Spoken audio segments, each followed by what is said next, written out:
আলু পরোটা তো আমরা কম বেশি সবাই বাসায় বানিয়ে খাই, আর খেতেও কিন্তু ভীষণ মজার। কিন্তু কখনো কি আলু আর সুজি দিয়ে এভাবে ফুলকো ফুলকো মজাদার পুরি বানিয়ে খেয়েছেন? দেখতে যেমন সুন্দর, খেতেও কিন্তু তেমনই দারুণ সুস্বাদু। এটা এতটাই মজার যে একবার না বানালে এর স্বাদ বুঝতেই পারবেন না। বিকালের নাস্তা কিংবা সকালের নাস্তায় পরিবেশনের জন্য একেবারে পারফেক্ট। তাহলে চলুন দেরি না করে দেখে নেওয়া যাক আজকের এই রেসিপিটি। এজন্য শুরুতে এখানে আমি একটি বাটিতে হাফ কাপ পরিমাণ সুজি নিয়ে নিয়েছি। এটা চিকন দানার সুজি, আর এই সুজিটাকে কিন্তু আমি কোনোভাবে ভেজে নিইনি। এখন এর মধ্যে সেই একই কাপ মেপে হাফ কাপ পরিমাণ পানি দিয়ে দিচ্ছি। এখন এই পানিটাকে এই সুজির সাথে ভালো করে মিশিয়ে নিচ্ছি। মিশানো হয়ে গেলে এটাকে একটি পাশে ঢাকনা দিয়ে ঢেকে রেখে দেব। এতে করে কিন্তু সুজিটা সুন্দর মতো ফুলে উঠবে। অপরদিকে এখানে আমি মিডিয়াম সাইজের 2টি আলু সেদ্ধ করে নিয়েছি। এখন একটি গ্রেটারের সাহায্যে এটাকে সুন্দর করে গ্রেট করে নেব। আপনারা চাইলে এটা সরাসরি ম্যাশ করে নিতে পারেন, তবে ম্যাশ করে নিলে কিন্তু আলুর গোটা ভাব থেকে যাওয়ার সম্ভাবনা থাকে। আর এভাবে যদি আপনারা গ্রেটার দিয়ে গ্রেট করে নেন তাহলে কিন্তু আলুর কোনো অংশ থাকে না, অনেক মসৃণ একটি ডো হয়। গ্রেটারের সাহায্যে গ্রেট করে নিয়েছি। এদিকে দেখতে পাচ্ছেন সুজিটাও কিন্তু পানিটা টেনে নিয়ে এসেছে, আর সুজিটাও অনেকটা নরম হয়ে এসেছে। এখন সেই গ্রেট করে রাখা সেদ্ধ আলুটাকে এর মধ্যে দিয়ে দিচ্ছি। এখন এই দুটাকে একত্রে ভালো করে মিশিয়ে নেব। অনেকে তো আলু পুরি বানিয়ে খেয়েছেন, একবার এভাবে সুজি আর আলু দিয়ে বাসায় তৈরি করে দেখতে পারেন। এটা বানানো যেমন সহজ, খেতেও কিন্তু হয় দুর্দান্ত। মেশানো হয়ে গেলে এখন এখানে আমি কিছু মশলা দিয়ে দিচ্ছি। এর জন্য শুরুতে এখানে আমি দিয়ে দিচ্ছি হাফ চামচের মতো কালো জিরা। কালো জিরাটা অবশ্যই দেওয়ার চেষ্টা করবেন, তাহলে কিন্তু সুন্দর একটি ফ্লেভার আসে। তারপর এখানে দিয়ে দিচ্ছি 1 চামচের মতো চিলি ফ্লেক্স। তারপর এখানে দিয়ে দিচ্ছি সামান্য একটু হলুদের গুঁড়া। আরও দিয়ে দিচ্ছি হাফ চামচের মতো জিরার গুঁড়া। তারপর এখানে দিয়ে দিচ্ছি হাফ চামচের মতো ধনিয়ার গুঁড়া। আরও দিয়ে দিচ্ছি স্বাদ মতো কিছুটা লবণ। তারপর এখানে কিছুটা পরিমাণ ধনিয়া পাতা কুচি নিয়েছি, তার মধ্যে দিয়ে দিচ্ছি। সবশেষ এখানে আমি দিয়ে দিচ্ছি হাফ কাপ পরিমাণ আটা। আপনারা চাইলে এখানে ময়দাও ব্যবহার করতে পারেন। এখন সবকিছুকে একত্রে ভালো করে মেখে নেব। অবশ্যই সবকিছুকে কিন্তু একটু ভালো করে মেখে নিতে হবে। এটা মাখার সময় শুরুর দিকে একটু আঠালো আঠালো হতে পারে, কিন্তু ভয় পাবেন না, এটা মেশাতে মেশাতেই কিন্তু সেট হয়ে যাবে।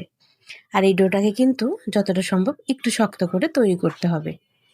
ঘরে থাকা অল্প উপকরণ দিয়েই কিন্তু এই অসাধারণ নাস্তাটি ঘরেই বানিয়ে নিতে পারবে। ছোটরা যেমন পছন্দ করবে, বড়রাও কিন্তু অনেক মজা করে খাবে। ভালো করে মেখে নেওয়া হয়ে গিয়েছে। এখন এটাকে আমি রেস্টে রেখে দেবো না, সাথে সাথেই বানিয়ে নেব। আমি এখান থেকে অল্প অল্প করে ডো নিয়ে ছোট ছোট করে পুরি বানিয়ে নেব। এজন্য এখান থেকে অল্প একটু ডো নিয়ে সামান্য ময়দা ছিটিয়ে আমি বেলনা দিয়ে বেলে পুরি বানিয়ে নিচ্ছি। এটা একটু মোটা করেই বানাবো, আর এটা বেলতে কিন্তু একটু ময়দা লাগবে। এখন এটাকে আমি প্লেটে রেখে দিচ্ছি। একইভাবে আমি আরও একটি বেলে নিচ্ছি।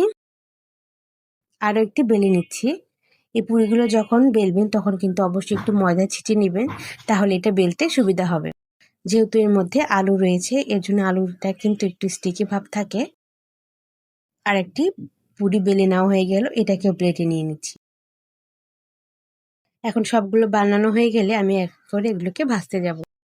এই জন্য চুলায় একটি কড়াই পরিমাণ তেল দিয়ে তেলটাকে ভালো করে গরম করে নিয়েছি। এখন সে বেলে রাখা পুরিটাকে এর মধ্যে দিয়ে দিচ্ছি। পুরিটা দেওয়ার সাথে সাথে দেখতে পারবেন সুন্দর মতো উপরে ভেসে উঠবে, আর এটা কিন্তু সাথে সাথেই দেখবেন ফুলে উঠবে। দেখতে পাচ্ছেন মাশাআল্লাহ কতটা সুন্দর ফুলে উঠেছে। অবশ্যই তেলটাকে ভালো করে গরম করে নিতে হবে, তা না হলে কিন্তু পুরিগুলো মোটেও ফুলবে না। এক পাশ হয়ে যাওয়ার সাথে সাথে অপর পাশ এটাকে উল্টিয়ে ভেজে নিচ্ছি। অপর পাশে একটু সময় ধরে ভেজে নেব। এগুলোকে কিন্তু ভাজতে বেশি সময় লাগে না। দেখতে পাচ্ছেন কত সুন্দর একটি কালার চলে এসেছে। তাই এটাকে আমি তেল ঝরিয়ে একটা পাত্রে নিয়ে নিচ্ছি। একইভাবে আমি আরেকটি ভেজে দেখাচ্ছি। প্রতিবার যখন পুরিগুলো তেলে দেওয়া হবে তখন তেলটা যেন গরম থাকে সেটা খেয়াল রাখতে হবে। এটা যখন উপরের দিকে ভেসে উঠবে তখন একটু চামচের সাহায্যে এর উপরে এভাবে করে তেলিয়ে দিবেন, তাহলে দেখবেন খুব সুন্দর মতো ফুলে উঠবে। আরেকটি ভাজা হয়ে গেল, এক এক করে আমি বাকিগুলো ভেজে নেব। মাশাআল্লাহ দেখতে পাচ্ছেন কতটা সুন্দর হয়েছে পুরিগুলো। সবগুলো এক একে ভাজা হয়ে গিয়েছে।